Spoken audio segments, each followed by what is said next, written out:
কাজল। আমরা AIT student. আজকে আমাদের ইনস্টিটিউটে একটা কম্পিটিশন ছিল যেটা ক্রাফটের ওপর ছিল, এবং আমরা তৈরি করেছি হোমমেড পোটলি ব্যাগস। এবং দু ধরনের আমরা তৈরি করার চেষ্টা করেছি। আমরা এখানে ইউজ করেছি ধান, তিল, ধানের শীষ, চাল এবং কিছু বীজ। এবং আমরা একটা ট্রে তৈরি করেছি যাতে আমরা ইউজ করেছি নারকেল পাতার চাটারি।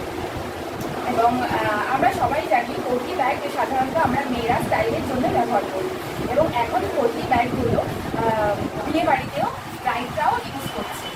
এবং এই পোটলি ব্যাগগুলো সালোয়ার স্যুট, শাড়ি এবং ব্রাইডাল কালেকশনের সাথে খুব ভালো মানায়। আর এটা যেহেতু আমরা জুট দিয়ে তৈরি করেছি, এটা অন্যান্য পোটলি ব্যাগের থেকে একদমই আলাদা। আর যেহেতু এটা ঘরোয়া, এটা আমরা সব সময় ক্যারিও করতে পারবো।